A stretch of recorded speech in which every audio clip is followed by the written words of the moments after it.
मस्त चमचमीत असा बोंबील मसाला तयार आहे. दिसतोय की नाही छान? प्रत्येक प्रांतामध्ये आपले आपले मसाले वापरून वेगवेगळ्या पद्धतीने हा बोंबील मसाला तयार केला जातो. पण मी आज तुम्हाला माझ्या घरची रेसिपी दाखवतीये. माझी आई बनवायची तशी सेम मी रेसिपी तुमच्यासोबत शेअर करतीये. बोंबीलचा अजिबात सुद्धा वास येत नाही आणि खाताना सुद्धा खूप छान आणि टेस्टी लागते. तर ही रेसिपी मी तुमच्यासोबत शेअर करते. त्यासाठी वाटण करण्याची गरज नाहीये. अगदी कमी साहित्यामध्ये हा बोंबील मसाला तयार होतो. चला पाहूया आपण बोंबील मसाला. नमस्कार, मी प्रतिमा. प्रतिमाज किचनमध्ये तुमचं सगळ्यांचं स्वागत आहे.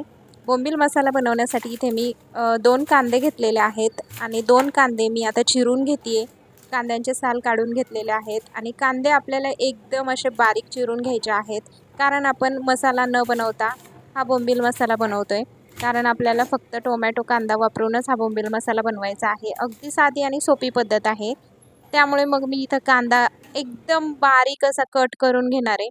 बारीक कांदा कट केल्याने काय होतं, लवकर परतला जातो आणि असा मऊसूद होतो, म्हणून बारीक साईजचा कांदा चिरून घ्यायचा. त्यानंतर मग मी टोमॅटोसुद्धा घेतलेला आहे. टोमॅटोसुद्धा आपल्याला एकदम बारीक साईजमध्ये चिरून घ्यायचा आहे. टोमॅटो मी इथे 1 वापरलेला आहे. मोठ्या साईजचा लाल पिकलेला टोमॅटो घेतला आहे. त्यानंतर मूठभर अशी कोथिंबीर घेतली आहे, तीसुद्धा बारीक चिरून घेतली आहे. तर आता इथे मी वाटीभर बोंबील घेतलेले आहेत आणि बोंबीलमध्ये मी आता बाजरीचं पीठ घातलेलं आहे. ही एक टिप्स वापरली ना अजिबातसुद्धा बोंबीलचा वास येणार नाही. बोंबीलमध्ये बाजरीचं पीठ घालून त्या पिठामध्ये पाणी टाकून बोंबील स्वच्छ असे धुवून घ्यायचे, म्हणजे बोंबिलाचा अजिबातसुद्धा वास येत नाही. तर इथं मी एक कढई तापायला ठेवली. कढईमध्ये आता मी 1.5 चमचा तेल घालणार आहे आणि तेल घालून आपल्याला हे बोंबील स्वच्छ धुवून घेऊन नंतर तेलामध्ये फ्राय करून घ्यायचे आहेत.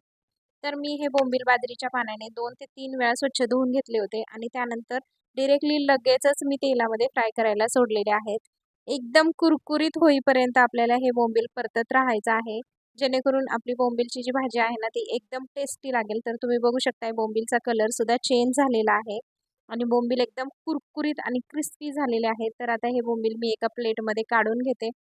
बोंबील सगळे एका प्लेटमध्ये काढून घेतल्यानंतर हे बोंबिलाचं तेल आहे ना, हेच आपल्याला अ, जे आपण बोंबील मसाला बनवणार आहोत त्यासाठी वापरायचं आहे. तर ह्या तेलामध्ये थोडीशी जिरी टाकलेली आहे आणि एकदम बारीक चिरलेला कांदा टाकलेला आहे. हा कांदा टाकून आपल्याला जवळ-जवळ 5 ते 7 मिनिटं मऊ पडेपर्यंत आपल्याला हा परतून घ्यायचा आहे. कांदा छान असा मऊ पडला ना, तरच बोंबीलची भाजी खूप छान आणि टेस्टी लागते. जर कांदा व्यवस्थित परतला गेला नाही, तर बोंबीलच्या भाजीला अजिबात टेस्ट येत नाही. तर तुम्ही बघू शकताय कांद्याचा रंगसुद्धा बदललेला आहे आणि कांदा मऊ पडलेला आहे. त्यानंतर आता मी लगेच त्याच्यामध्ये पिकलेला लाल टोमॅटो चिरलेला घालते आहे. तर टोमॅटो घालून आपल्याला जवळ-जवळ 5 ते 7 मिनिटं पुन्हा छान असं परतून घ्यायचं आहे. टोमॅटोचं जोपर्यंत गाळ होत नाही, तोपर्यंत आपल्याला परतायचं आहे. त्यानंतर त्याच्यामध्ये मी अर्धा चम्मच हळद टाकली, 1 चम्मच घरचा मसाला टाकलेला आहे आणि चवीनुसार मीठ घातलेलं आहे आणि वरून थोडीशी कोथिंबीरसुद्धा टाकलेली आहे आणि हे सगळं एकत्र करायचं आहे आपल्याला आणि हा मसाला छानपैकी आपल्याला फ्राय करून घ्यायचा आहे. तर हेच आपलं बोंबील मसाल्यासाठीचं वाटण असणार आहे.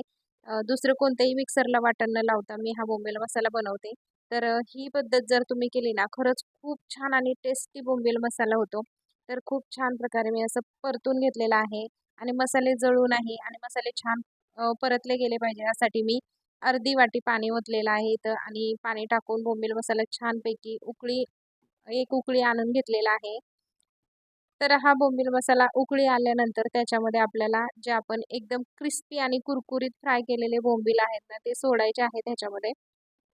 तर बोंबील टाकल्यानंतर आता शेंगदाण्याचा कूटसुद्धा आपल्याला घालायचा आहे. शेंगदाण्याचा कूट आबडधोबड वाटायचा आणि नंतरच बोंबीलमध्ये घालायचा. खूप टेस्टी लागतो.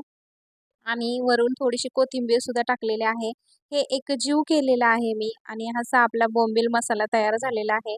खूप छान, क्रिस्पी आणि खूपच मस्त लागतो हा बोंबील मसाला.